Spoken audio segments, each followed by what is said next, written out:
It is January. It's not January.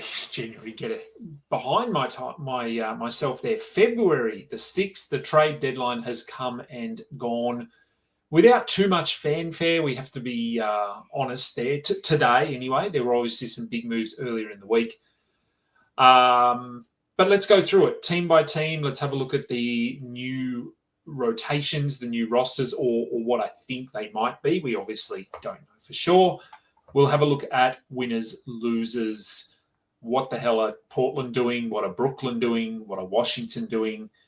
A few questions. Let's get into it all. This is the trade deadline recap show. Let's call it that. Let's go, balls deep.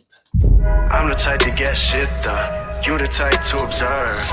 March Madness on my speakers, but today's November 23rd. Got something loud in the blunt, yeah. I don't say what I want, yeah. Probably somewhere sunny getting tan. Foreign women in the sun, yeah. That's all that I need. That's all that I need. That's all that I need. Got my brothers with me. Got my brothers with me, and my mama's healthy. That's all that I need. Welcome to the Balls Deep podcast, brought to you by Fantasy Basketball International. I'm Adam King. Find me on Twitter and Blue Sky at AdamKing91. Find us on Google Podcasts, Apple Podcasts, Spotify, YouTube, anywhere, everywhere you consume fantasy basketball content. We are also part of the Old Man Squad at Old Man Squad on Twitter. I don't have to tell you to go and pre-like the trade deadline show anymore because it is done, but you could go and check it out. It's long. 5.5 hours it went for.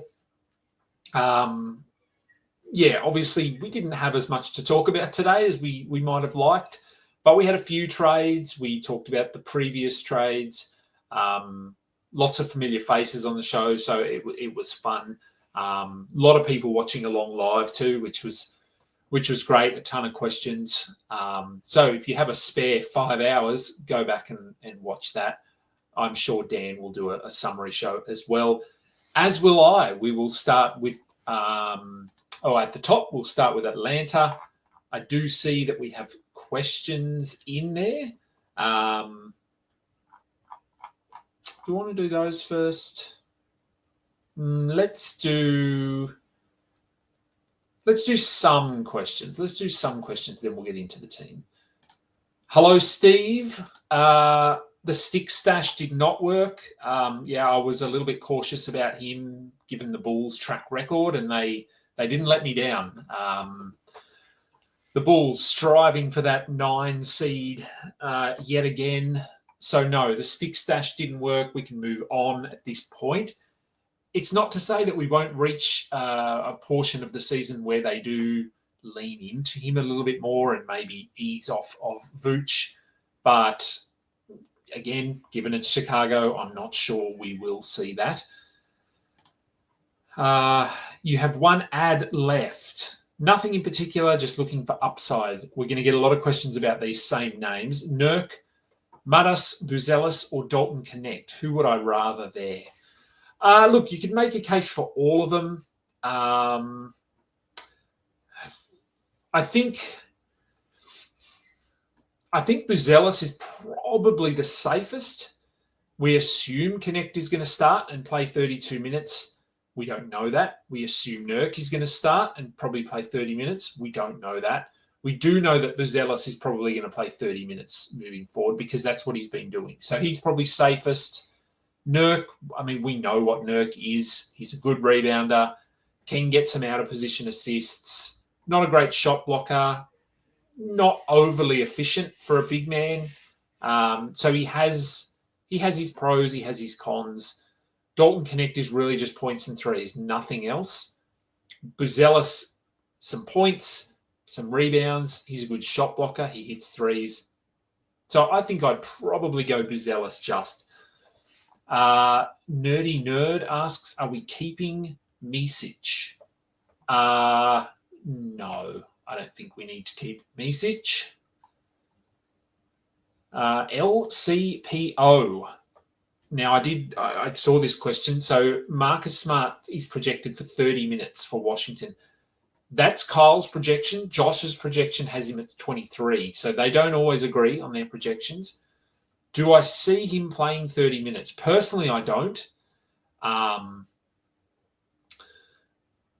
But he could. I'm not sure what Washington are going to do. They now have Smart and Middleton. So are they? I mean, I think they're so bad that it's not going to matter if they play these guys. So there is a chance that they do just run Washington. Sorry, not Washington. They do run Smart, Middleton out there as starters. Absolutely, it could happen. I don't think it makes sense, but a lot of what Washington does doesn't make sense. So if you want to take a flyer on him, you could. I'm not convinced it happens, but stranger things have happened. Are we dropping Jalen Smith for Goga or Nurkic? Yes, I would do that. I'd have Goga over Nurk. Thank you, Shining Knight. Yes, I know you're always in here as too. I wonder if Chad's in here today. Not sure. We'll see. All right, Buzelis was dropped for Diabate in a pre-Nurk trade. Would I say he's one of the best winners of this deadline? You have Jovic, Bilal, Sarr. Would I drop any of them for Buzelis? I wouldn't drop Bilal. Probably not Sarr. I would consider dropping Jovic for Buzelis, yes. Shining Knight has Goga. Nurk is available. Yeah, I don't think the upside there is there for Nurk. I mean, last season I would say it was a pretty good year for Nurk, but he was, I want to say he was outside the top 100, and that was sort of best case scenario.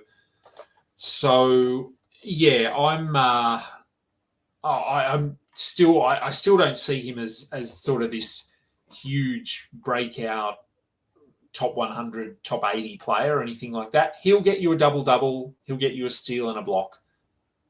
That's about it. I would much rather Goga. We had a question on the show, I think, with Dan. Would I rather Nick Richards or Yusuf Nurkic? I dropped Richards to add Nurkic. Again, I think that was more because I just wanted to get Nurkic on our team, but I don't see him as a breakout or anything like that. Kelly versus DK. Are we talking Dalton Connect? If so, I would go Dalton Connect. I don't even know if Kelly Olynyk's going to play in New Orleans. What's the upside on Io, Dosunmu, and Bilal when compared to Vassell, Beal, and the like? Yeah, I mean, everyone seems to be talking up Io Dosunmu, and yes, look, I think he is a winner here. But we've seen him playing 32, 34 minutes a night for a lot of the season, and he's like a top 100 guy, top 80 maybe.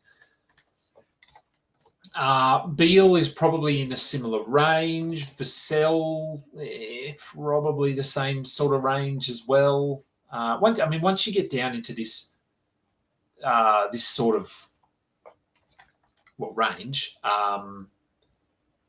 it really comes down to stats, I think, because as we know, a top 90 player is not that much better than a top 120 player.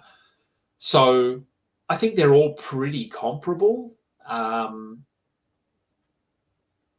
you need sort of more defensive stuff? Dosunmu, he's not a too bad a rebounder for a guard.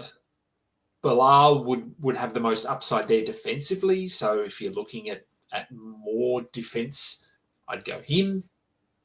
I still like Vassell out of all four. Just thinking long term, I'm potentially stupidly high on Vassell, but I still like him. But I think they're all comparable. Like, I don't think if you dropped Vassell to pick up Io, it's not going to be a huge dent come the end of the season or anything like that.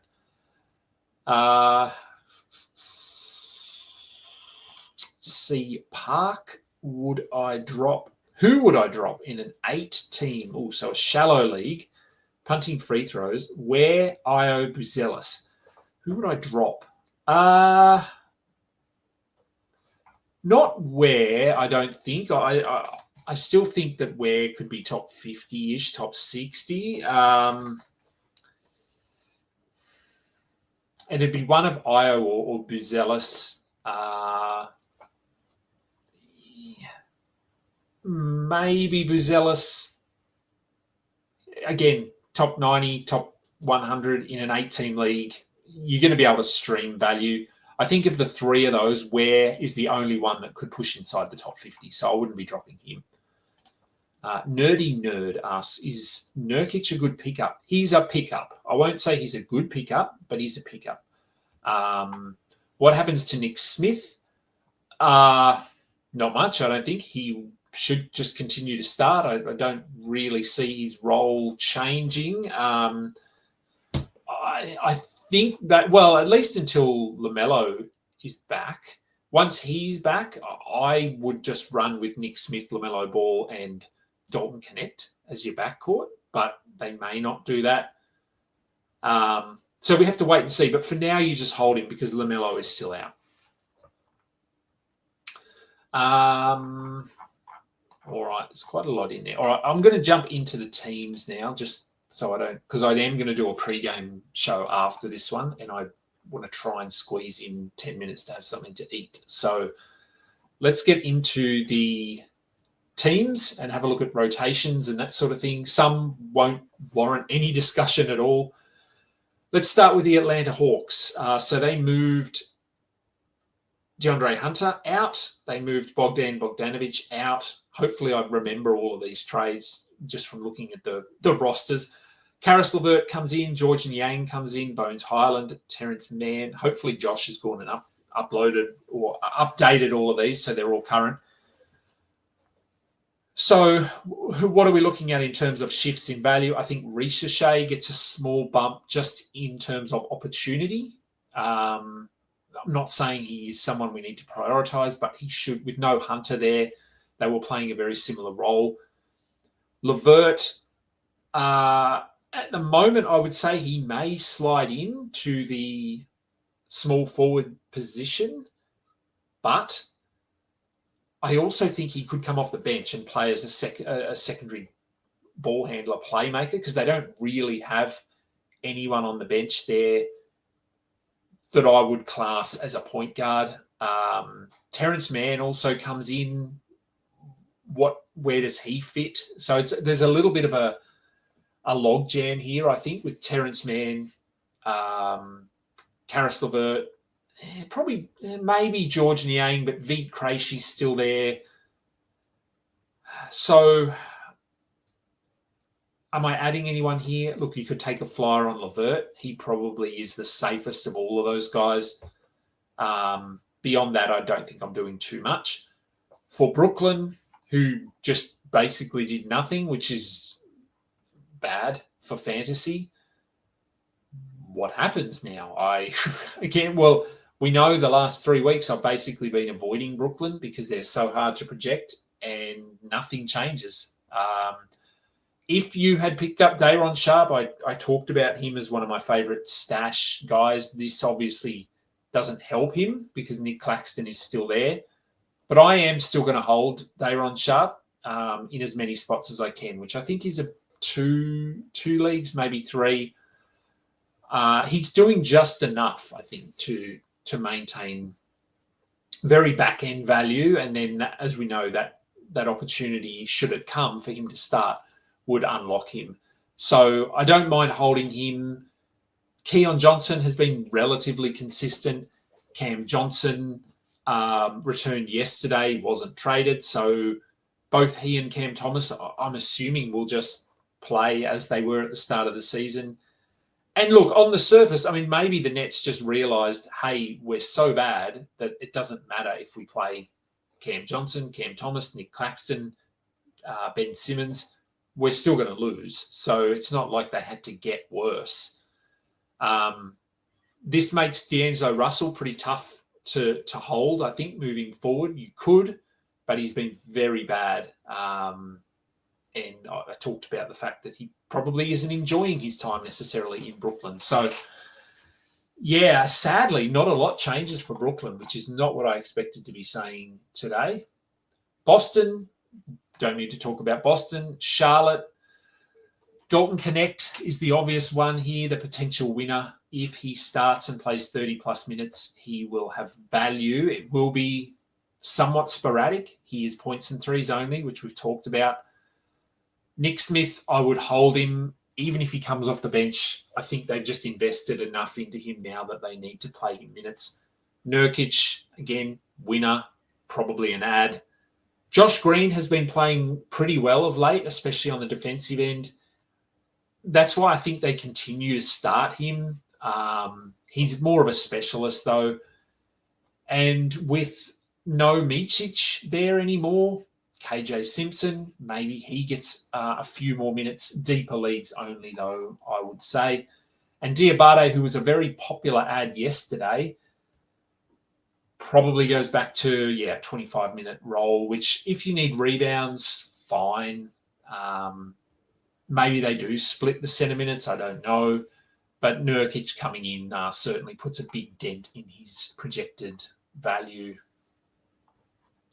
All right, for the Bulls, another team that we were hoping would make moves and they didn't. So not a lot to talk about that we haven't already talked about, because we've seen this rotation for the last 2 weeks.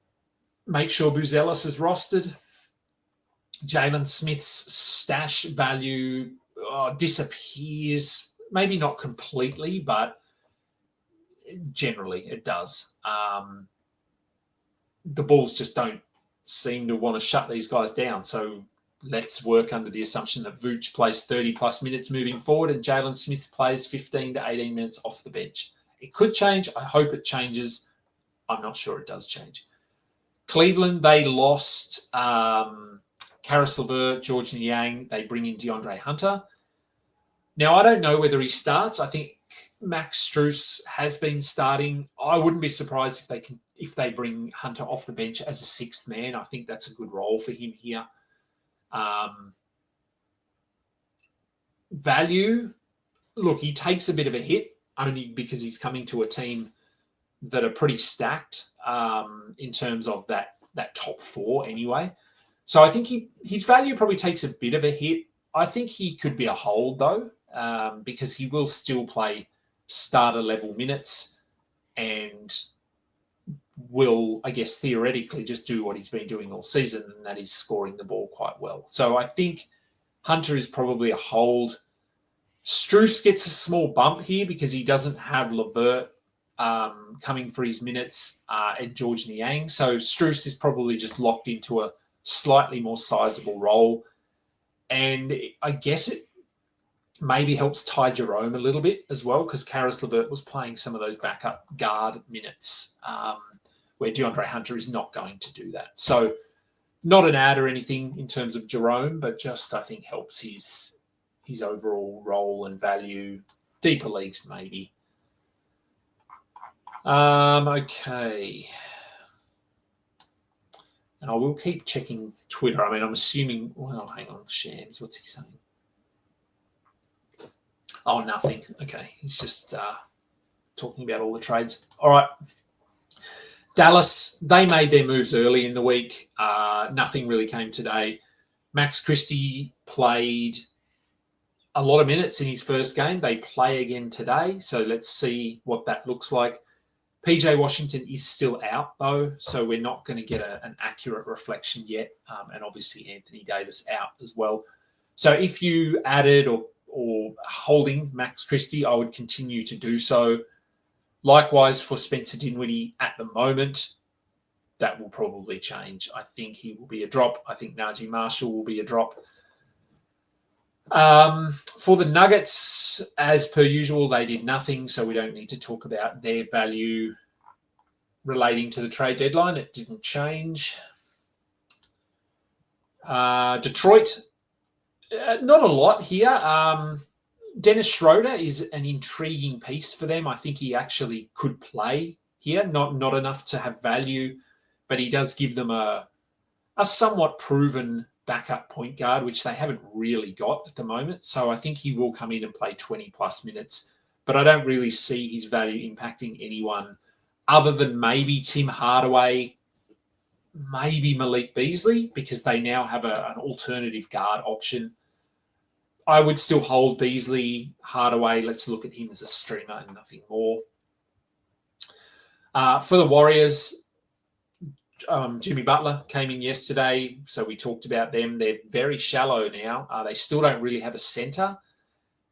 If they are going down this path of we want to compete, which we assume they are with the acquisition of Jimmy Butler and trying to give Steph Curry another shot at a title, this is not the roster to do it. So I would assume they are on the hunt for a buyout, a center who is a buyout candidate, because Quinton Post, Kevon Looney, Trace Jackson-Davis, they're just not the answer that they're looking for at the moment. Draymond, yes, he can play center, but Draymond is not a great player anymore.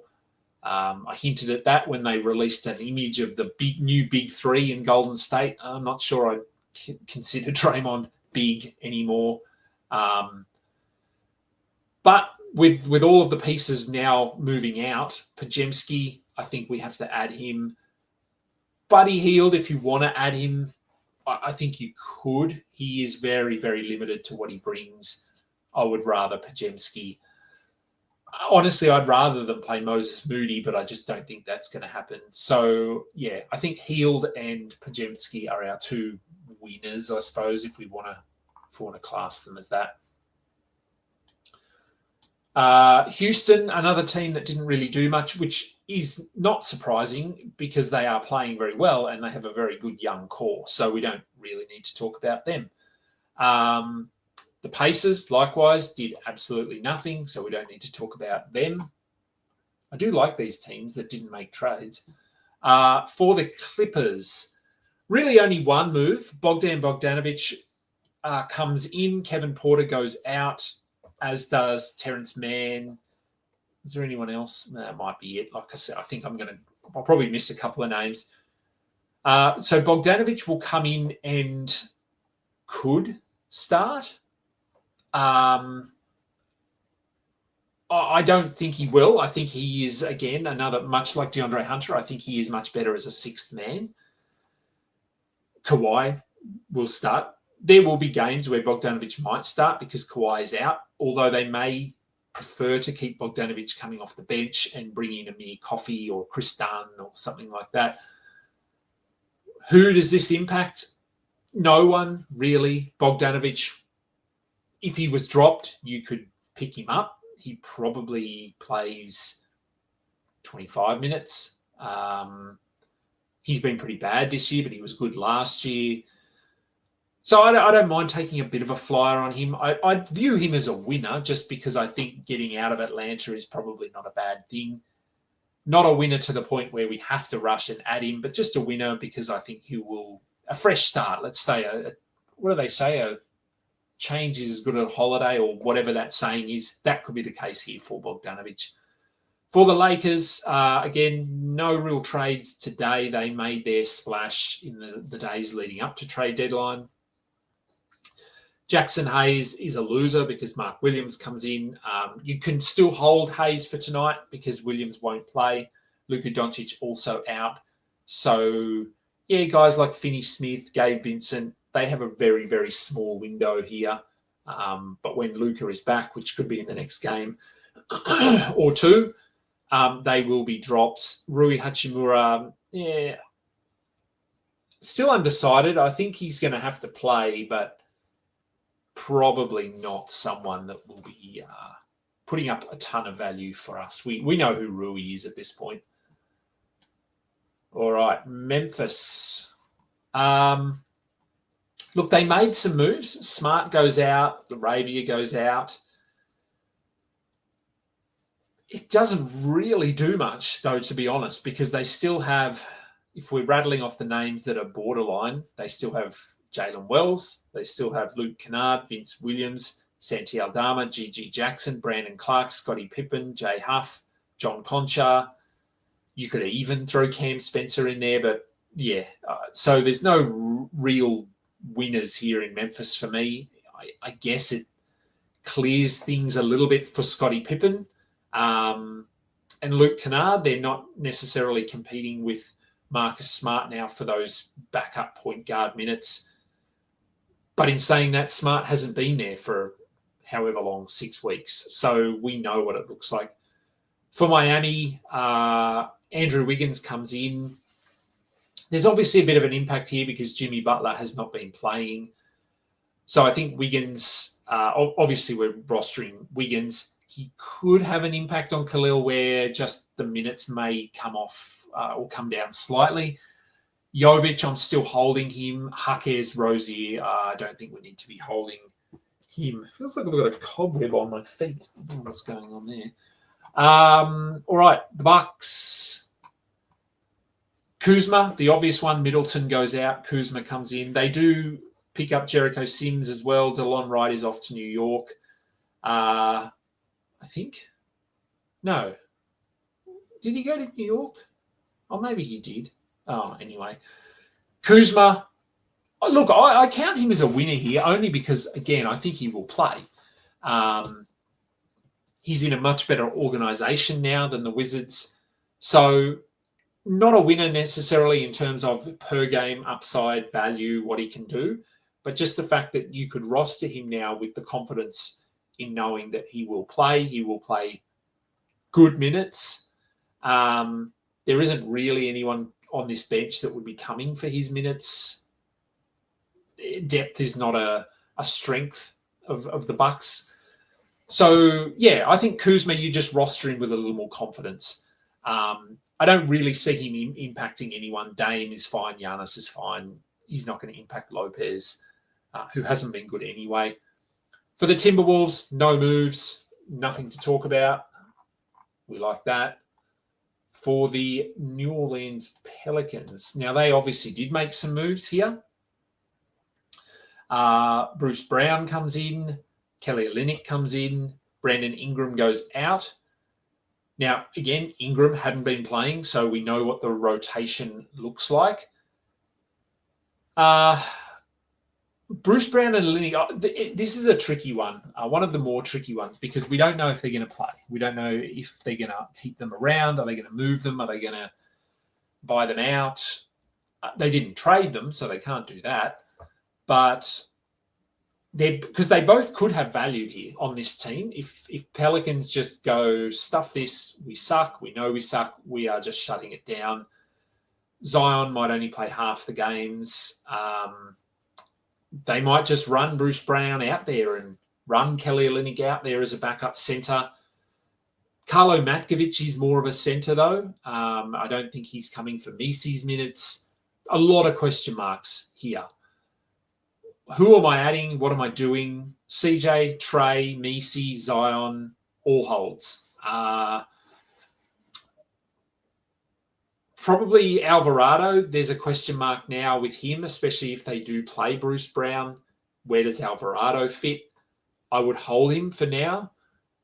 If Bruce Brown is available, if Kelly Olynyk is available, and you just have an empty roster spot that you could throw one of them into, give them 2 games and see what their role is. Are they playing 26 minutes? Probably a hold. Are they playing 12 minutes? Probably a drop. So, yeah, a little bit of uncertainty there in New Orleans. For the Knicks, nothing changes. Obviously, there were some moves here, but nothing. As long as the starting 5 are healthy, there's no value there. For the Thunder, look, no moves of significance. Chet Holmgren, this is not related to the trade deadline, obviously, but Chet Holmgren was randomly removed from the injury report this morning, so he is, I'm assuming, coming back. Does he start straight away?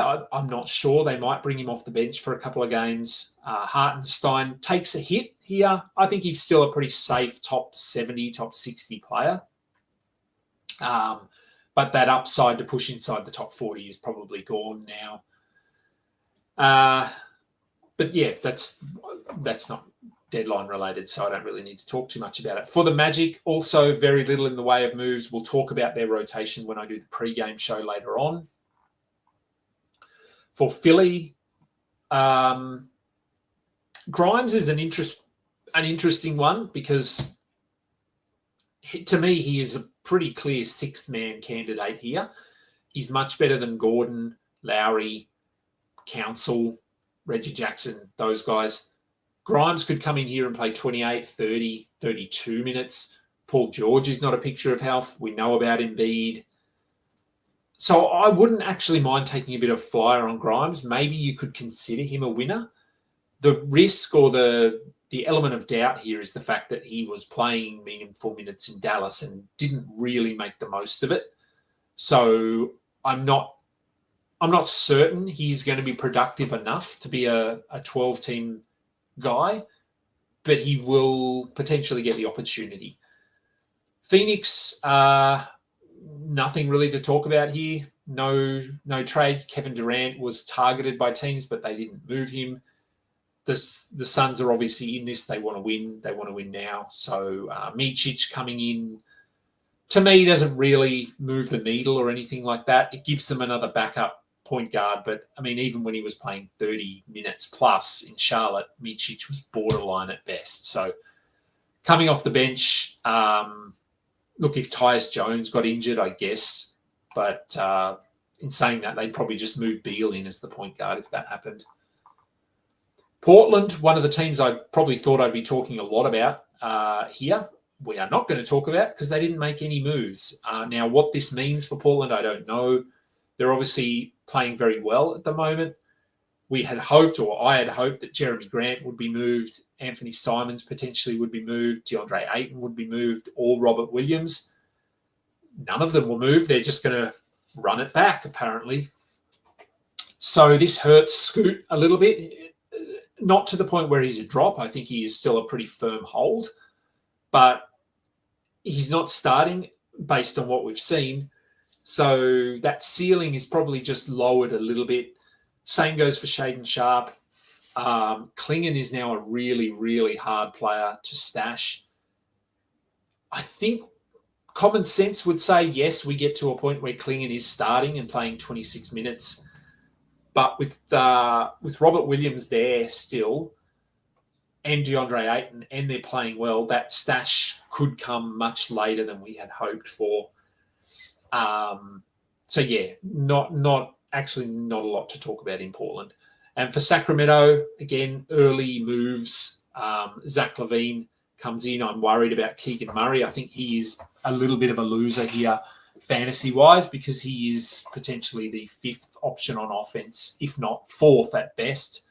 Keon Ellis, also a bit of a loser, not in the sense that his value changes, but his value just doesn't increase.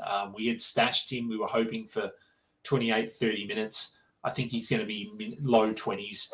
Valanciunas, again, a winner without being a winner. He will play consistent minutes, we would assume. He will come off the bench behind Sabonis. He will play 18 minutes a night. Washington was very up and down. So he's not someone I think we need to be adding, but his value should be fairly consistent and predictable at least.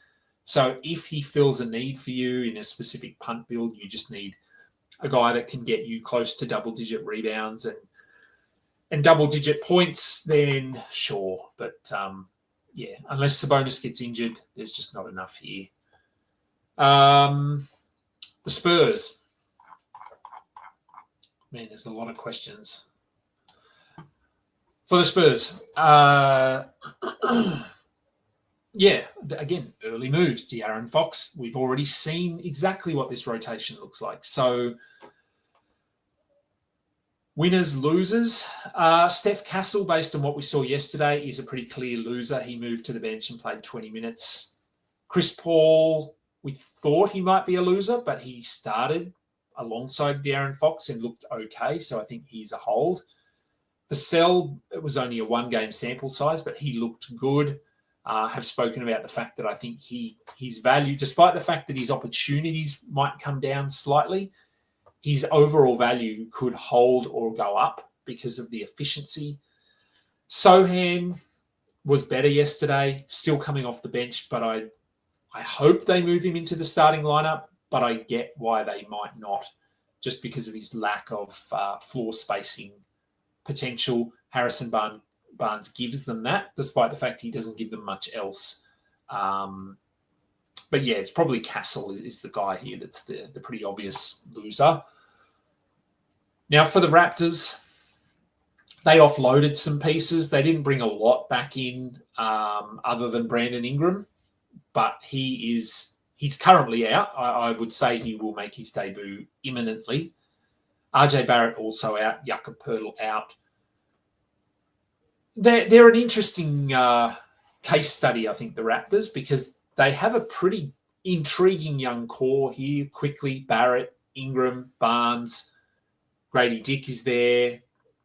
I don't mind Jamal Shed. So there's, I'm not going to say upside, but there's some intriguing pieces there. Jakob Poeltl, I'm not sure where he fits in there. He is not significantly older, but older. He's out at the moment. They also offloaded, as we know, Kelly Olynyk. Does Chris Boucher start at centre? He's not a centre. He's also 32. So I would like to see Orlando Robinson come in here as the centre with Poeltl out, because he does fit their timeline, and I do think he has a little bit of upside. But I don't know if Toronto are going to do that. Winners, losers, Grady Dick, Ochai Agbaji, Jacoby Walter, they're all losers with Brandon Ingram coming in. Of all of those guys, I think Grady Dick probably has the safest floor, only because he's the youngest. Well, actually, he's not. Jacoby Walter's younger. Maybe it's him. Anyway, we're not rostering any of those guys at this point anyway, at least not once Ingram and Barrett return.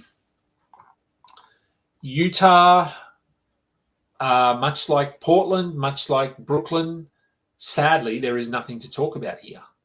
We were hoping that Sexton would be gone. We were hoping that Clarkson would be gone. That we would be getting Filipowski, Bryce Sensabaugh into 28 minutes a night, but it may still happen. I just don't know when it's going to happen now. So I guess we just hold Collier, Sexton, Markkanen, Collins, Kessler, George, Clarkson. All are probably worth rostering. For Washington, Middleton, and they're sort of the other way around. They've got Marcus Smart, they've got Chris Middleton coming in, who are two proven, well, is Smart proven? I guess he's proven veterans. Are they going to roll them out there and try and utilize what they have learned during their years in the NBA to help players like Bub Carrington, Keyshawn George, Bilal Coulibaly? Or are they just going to let them do that as locker room presences, much like Malcolm Brogdon is, playing minutes in the low 20s and nothing more? I'm not sure. I would assume that they might go that route and just play them limited minutes. Middleton, I just don't think he can play sizable minutes, so their hand is almost forced there. I think he plays minutes in the mid-20s. Probably won't play back-to-backs given the ankle history here. Marcus Smart is also, I guess, a chance to not play back-to-backs. He's had a lot of injuries to deal with. So there's a few question marks, I think, here and in New Orleans. I think they're the two teams that we're waiting on to get a look at what they do with these additional pieces and where they fit into the rotation. And that's all the teams. Let's look at questions. There's a lot. Hopefully I'll try and get through all of them, but we'll see how we go. All right. Matt Carmody. Would I rather have Connect or Matkovic? A little bit, it's the cop-out answer, but what do you need? Points and threes or some defensive stats? Connect is probably a little bit safer, slightly, because Charlotte actually went out and targeted him and got him. So I think that would tell me that they want to play him big minutes here. Yeah, probably Connect slightly. How would I order these group of guys in a 9-cat? Kamara, Scoot, Io, Goga, IQ. Well, they're all, Scoot, rank-wise, Scoot is going to be the lowest here because he has some pretty glaring holes in his game, but I have him in this, definitely have him in this bunch. I'd probably have Quickly or Goga would be first. I think probably Goga slightly. Then Quickly. Goga, Quickly. I'd probably have Io last. They're all inside the top 100 in my eyes. I'd probably do it as tiers rather than ranking them specifically. So I'd have Goga and IQ, and then in the next tier I'd have all three of them. I think Scoot's probably got the highest upside of the three. Kamara is rock solid, safe. Io, a little bit the same. He's just very safe. His floor and his ceiling are pretty close together, where I think Scoot's floor and ceiling are further apart, which could be viewed as a negative or a positive. Dave asks, Isaiah Collier and Diabate, are they both must-adds? Collier, yes. Diabate, no. Well, probably not. Jason Johns, how do I rank these guys? Draymond, Collier, Scoot, Sharp, Hunter. I'm pretty low on Draymond. I'd probably go...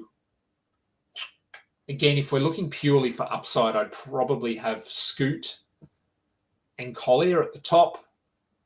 Hunter's just going to be Hunter. He's points and threes only. Nothing changes. Sharp, pretty similar.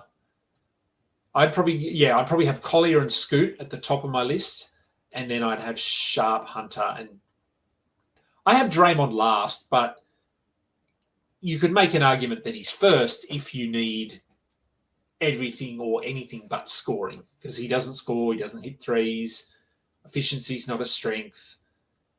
Honestly, he's not a great defender anymore, so he's rebounds, assists, and some defensive stats. That's it. Bilal or a Kongwu rest of season. That would be a Kongwu for me in that situation.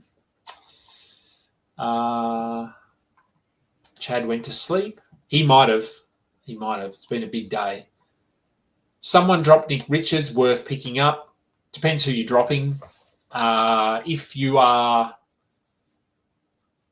Yeah, you could, but I wouldn't drop anyone substantial for him. I think Richards has shown us over the last week that he is top 120, maybe. Thank you, Jay Sizzle. Yes, doing... Look, I didn't do the full marathon, to be fair, with Dan. He did 5.5 hours. I only did 3 or something. So, yes, it's... I've got appointments today too, so I'm sort of slotting in shows between appointments and housework and things like that. But we'll get there. For a 10-team 9-cat, should I drop Zaire Williams for Bub? Oh, look, you could. I don't think either are must-roster players, but we've probably seen enough of Zaire Williams to know who he is. Bub, still a little bit of an untapped resource. So, yeah, I'd be okay with that. Drop Achua for Matkovic. Yeah, look, I think you could do that. Achua has been pretty good lately, but as soon as OG is back, he goes back to being nothing. So Matkovic, if we're looking rest of season, is certainly a much better option than Achua. Victor Vasquez, rank these guys: Kamara, Eason, Nurk, Buzelis, Kuminga, Sarr.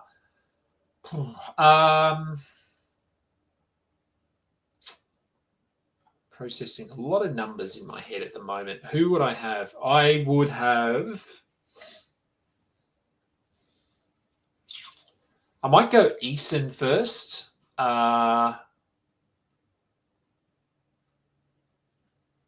Probably Eason. Buzelis, Kamara, I've probably got in the same range. Kuminga might be in that range as well now that the Warriors have offloaded a lot of players. Sarr is probably in there, and then Nurk is just behind them. And again, stats, what do you need? Big man stats, guard stats, that always makes a difference. Do I think Norm Powell takes a hit with Bogdan? Oh, that's a good question. No, I don't think so. Oh, look, I guess you could say maybe he loses a minute, but they lost Terrence Mann. They lost Kevin Porter. So, yeah, no, I don't think so. Would I pick up Matkovic over Buzelis? I don't think I would, no. I don't know. It's close. I think Matkovic could be top 100, but his value is going to come from... Yeah, it sort of comes from, I don't know. You could. I probably wouldn't. I think you could, but no. Where's Chad there? Okay. Okay, Brian B. 12-team 9-cat. You have Chet coming back. Who do I drop? Pritchard, Aaron Gordon, Keontae Quickly. Not Keontae, not Quickly. It'd be Pritchard or Aaron Gordon.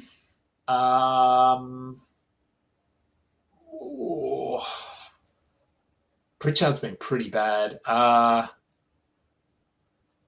Maybe Pritchard. I know Aaron Gordon hasn't been great either, but he plays starters minutes pretty consistently. Pritchard doesn't. So I'd be okay with dropping Pritchard there.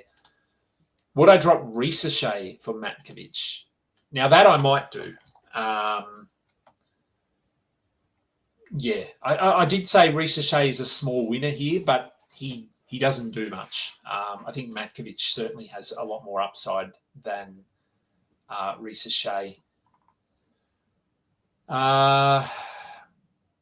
Would I drop Kamara, Keon Ellis, or Jovic for Nurkic?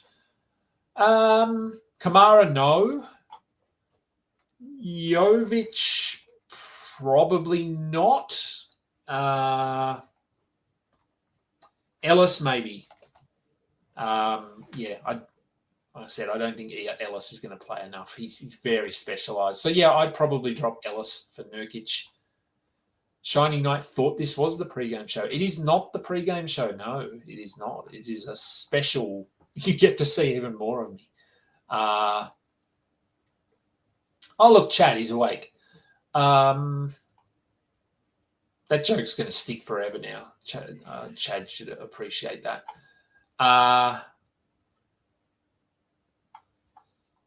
What is he saying? I just can't understand the Grizzlies. Yeah, I'm not. Yeah, I don't know. They made some questionable moves. I know they've got a ton of depth. Yeah, I don't know.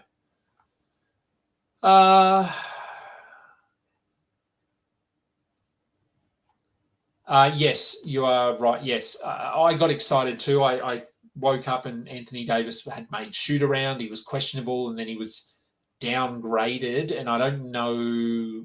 Maybe he has been ruled out. I'm assuming he won't play tonight. Would be nice, but I don't think he will. Victor asks again. Or did I answer this one? No, maybe I did answer this one. Maybe he just popped it in there again. Come on, yeah, I think we did that one. Okay.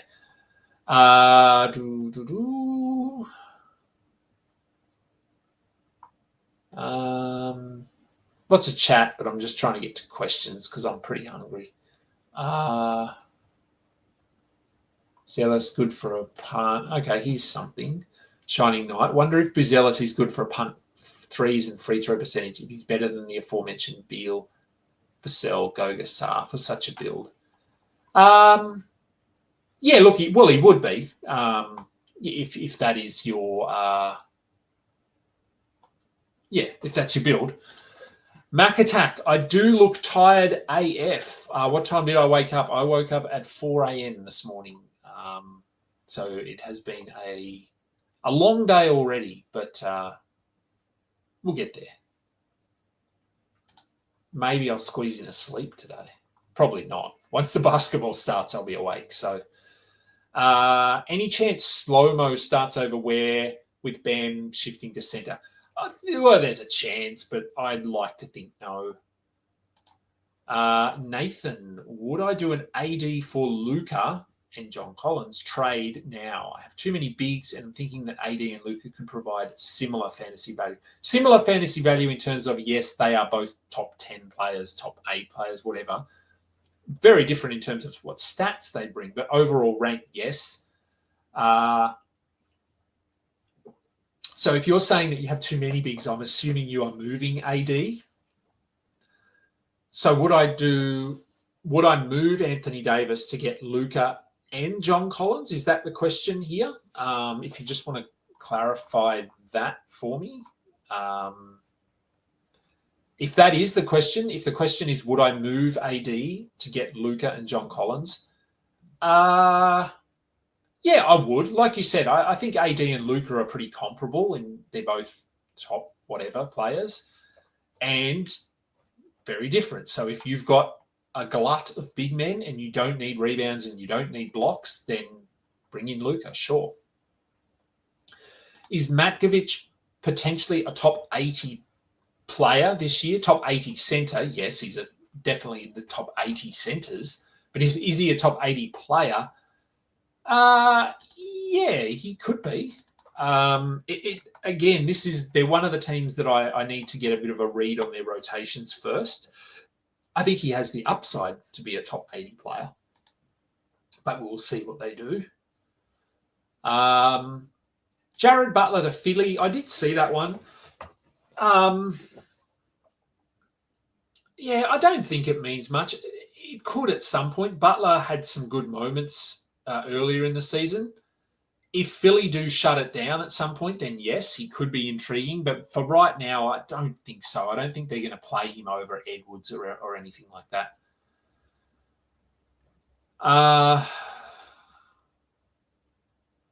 Okay, I did that from Victor. He's asked it a few times, but we did that. Who would be some centre buyout candidates? Yeah, look, I don't know, to be honest. Let me just have a look. All right, centres.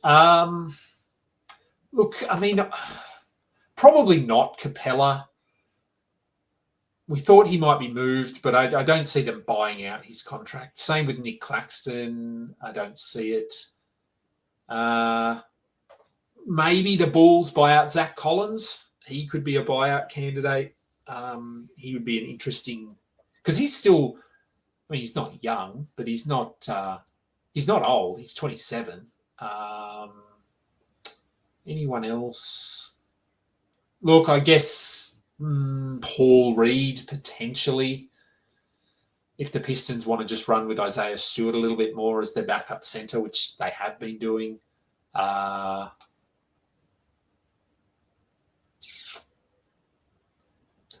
I mean, Steven Adams was sort of, his name was thrown around in trade rumours a little bit, but that was more of a specific situation. I think they need to keep Adams. He provides them with really good backup centre option. Jock Landale, I suppose. Do the Blazers buy out a centre? I don't know. Yeah, there's a few. No one's sort of top of front of mind, though, I don't think.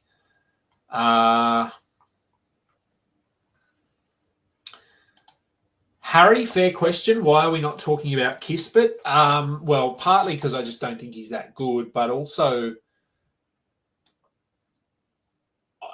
again, I said Washington, what are they going to do with Middleton? What are they going to do with Smart? We've seen periods of this season with Kuzma out already, and it didn't really benefit Kispert that much. He was interesting down the stretch last year. Maybe we get another run of him putting up top 100, top 120 value. But they still have Brogdon there, Carrington. They still have Champagny. So there's still a lot of sort of secondary pieces there. So I'm just not sure that certainly it could be the odd game here or there, but nothing sustainable, I don't think, at this point. Do we drop Sohan for Matkovic? Oh, that's an interesting one. If you can afford to take a risk, yes, I would consider that. Yeah, Yeah, I still prefer Sohan. I just think he's a little more safer. But if you are top 3, top 4 in your standings and you're looking pretty comfortable and you're just looking for a bit of an upside play in 2 weeks, then yeah, maybe. Would Olynyk have value as backup to Messi? Well, yeah, again, the Pelicans, he could if they don't play Matkovic as the backup, which they didn't the other day. They started him at the small forward alongside Zion and Messi. But yes, I mean, if Olynyk plays, that's the first question, then maybe. He'd need to play at least 24 minutes, I think. We've seen him playing 18 minutes for the Raptors, and he hasn't really had enough value. So there is a chance, but I'm not counting on it.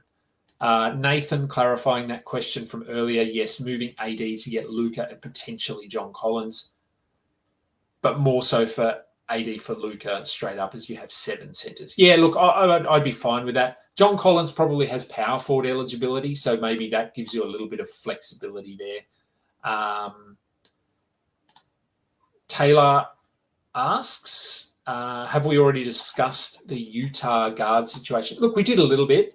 They obviously didn't make any moves. So at the moment, I would just assume they'll continue running with what they've been doing, which is Isaiah Collier and, well, Colin Sexton when he's healthy, but he isn't healthy at the moment.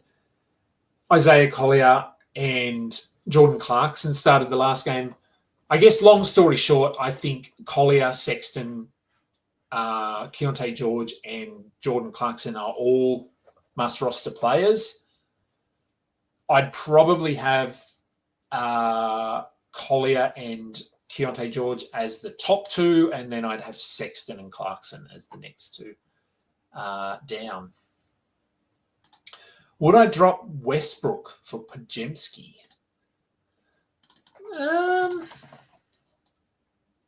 Maybe.